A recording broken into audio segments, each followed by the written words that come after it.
Bismillahirrahmanirrahim. Assalamualaikum warahmatullahi wabarakatuh. Perkenalkan teman-teman, saya Anindita Nurfitriani dari kelas Pendidikan Biologi A 2020, Fakultas Matematika dan Ilmu Pengetahuan Alam, Universitas Negeri Yogyakarta. Oke, di sini saya ingin menjawab soal UTS MKU Bahasa Indonesia. Langsung saja, yang pertama yaitu apa sih arti penting NKRI dengan adanya bahasa Indonesia? Oke, kalau yang pertama ini menurut saya ya, bahasa Indonesia sendiri yaitu bahasa kesatuan ya, bahasa kesatuan, bahasa persatuan di negara kita sejak diresmikannya pada tanggal 28 Oktober, yaitu pada saat Sumpah Pemuda, di mana pada saat itu kita meresmikan bahasa persatuan kita yaitu bahasa Indonesia, yang hingga saat ini kita masih menjunjung tinggi, kita masih memakainya. Adapun kaitannya dengan NKRI yaitu Negara Kesatuan Republik Indonesia, di mana ini adalah salah satu nilai yang patut kita junjung, yaitu adanya bahasa persatuan. Nah, di mana bahasa persatuan ini bahasa yang secara umum dimiliki oleh bangsa Indonesia sendiri, seperti itu. Nah, kita sebagai warga Indonesia, sebagai masyarakat Indonesia, patut menjunjung tinggi bahasa persatuan ini, patut memelihara, menjaga, dan melestarikan bahasa Indonesia ini, seperti itu. Jangan sampai kita melupakannya. Oke, kita lanjut soal nomor 2, yaitu apa sih kelebihan dan kelemahan ragam tulis dan ragam lisan. Oke, yang pertama yaitu ragam bahasa lisan ya. Pertama itu ada kelebihannya. Kelebihannya yaitu yang pertama itu mengandung efisiensi waktu, yang kedua mengandung kejelasan karena seorang pembicara gitu ya langsung memiliki kejelasan saat berbicara. Lalu juga dapat disesuaikan dengan situasi, dapat jelas kita dengan melihat, karena pada saat ini seorang pembicara itu menggunakan baik dari gerak tubuh, mimik wajah, tekanan, gerakan, atau intonasi saat mengucapkan kalimat-kalimat yang cukup jelas sehingga mudah difahami. Adapun kelemahannya itu yang pertama itu bahasa lisan biasanya itu berisi frase-frase yang sederhana, lalu juga biasanya terdapat beberapa kalimat yang tidak lengkap, dan biasanya itu penutur itu sering mengulang-ulang kalimat atau kata-kata yang sudah diucapkan sebelumnya. Oke, selanjutnya yaitu kelebihan dan kekurangan dari ragam tulis ya. Yang pertama itu untuk kelebihannya adanya penggunaan tanda baca pada pengungkapan ide. Terus yang kedua ada dapat digunakan untuk menyampaikan informasi secara jelas. Yang ketiga, tidak terkait dengan kondisi ataupun waktu, seperti halnya tadi kalau ragam lisan itu kan adanya keterkaitan antara kondisi dan waktu. Nah, kalau ragam tulis itu tidak. Lalu kelemahannya itu yang pertama itu sering terjadi salah pengertian, salah makna, seperti itu. Dan yang kedua itu perlu pemahaman yang lebih terkait penerima ataupun pembaca. Terus yang ketiga itu tidak dapat bertemu secara tatap muka atau secara langsung karena diungkapkan melalui tulisan, seperti itu. Baik, kita lanjut soal nomor 4 ya, terkait ejaan, contoh ejaan yang sering yang sering salah gitu, yang dipakai oleh teman-teman, seperti itu. Nah, contohnya itu seperti ejaan di atau ke. Nah, di atau ke ini memiliki dua kategori, teman-teman. Yang pertama itu di atau ke yang setelah di atau ke itu dihadapkan dengan kata yang merujuk pada tempat ya atau tujuan gitu. Nah, dalam hal ini setelah di ini baru dipisah di spasi, dan lalu disambungkan dengan kata berikutnya. Contohnya ibu membeli sayuran di pasar. Nah, di-nya di sini yaitu kan merujuk pada suatu tempat. Nah, di-nya di sini itu dipisah dengan kata berikutnya gitu. Nah, kalau misalnya ingin digabung itu contohnya Ani diterima di Universitas Negeri Yogyakarta.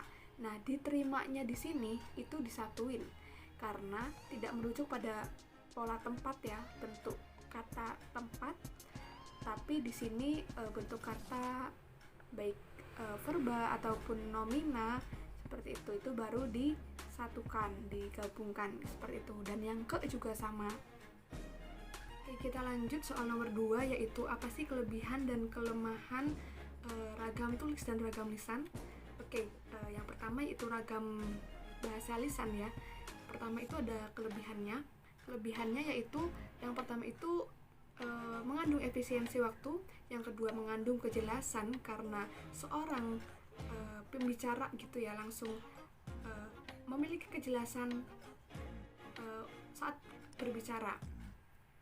Lalu juga dapat disesuaikan dengan situasi, dapat jelas kita dengan melihat karena pada saat ini seorang pembicara itu menggunakan baik dari gerak tubuh, mimik wajah, tekanan, gerakan, atau intonasi saat mengucapkan kalimat-kalimat yang cukup jelas sehingga mudah difahami. Adapun kelemahannya itu yang pertama itu bahasa lisan biasanya itu berisi frase-frase yang sederhana, lalu juga biasanya terdapat beberapa kalimat yang tidak lengkap, dan biasanya itu penutur itu sering mengulang-ulang kalimat atau kata-kata yang sudah diucapkan sebelumnya. Kelebihan dan kekurangan dari ragam tulis ya. Yang pertama itu untuk kelebihannya adanya penggunaan tanda baca pada pengungkapan ide. Terus yang kedua ada dapat digunakan untuk menyampaikan informasi secara jelas. Yang ketiga, tidak terkait dengan kondisi ataupun waktu, seperti halnya tadi kalau ragam lisan itu kan adanya keterkaitan antara kondisi dan waktu. Nah, kalau ragam tulis itu tidak. Lalu kelemahannya itu yang pertama itu sering terjadi salah pengertian, salah makna seperti itu. Dan yang kedua itu perlu pemahaman yang lebih terkait penerima ataupun pembaca.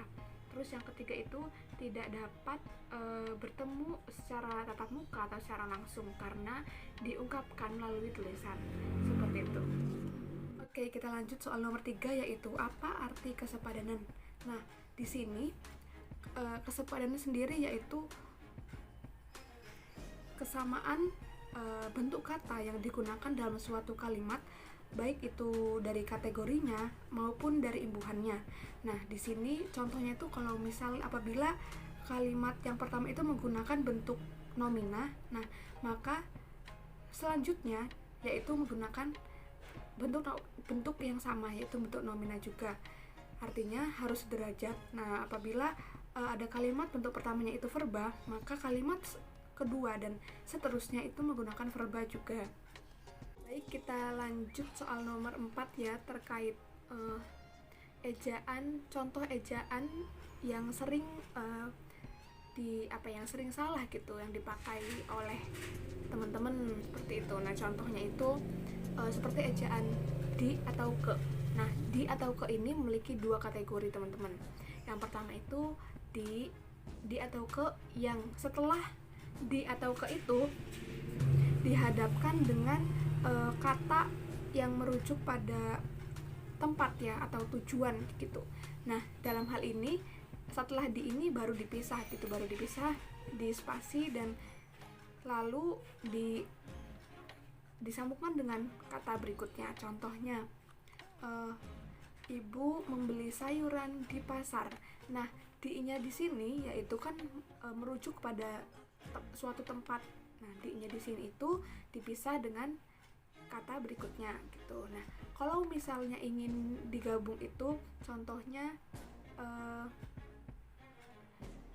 Ani diterima di Universitas Negeri Yogyakarta.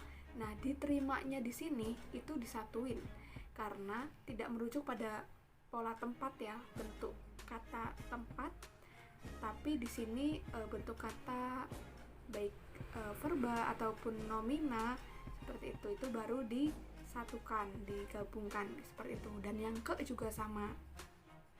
Kita lanjut soal nomor 5, yaitu apa sih perbedaan koherensi dan kohesi. Koherensi di sini yaitu sebuah pola keterkaitan antara bagian yang satu dengan bagian yang lainnya sehingga membuat satu kesatuan makna yang utuh. Atau bisa disebut juga koherensi di sini itu mengandung makna keterkaitan gitu ya antara satu kalimat dengan kalimat yang lain. Adapun kohesi yaitu hubungan antara proposisi yang dinyatakan secara eksplisit oleh struktur organisasi sintaksis di mana nantinya itu akan dihasilkan sebuah wacana atau tulisan. Ya mungkin cukup sekian jawaban dari saya, kurang lebihnya mohon maaf. Wassalamualaikum warahmatullahi wabarakatuh. Terima kasih.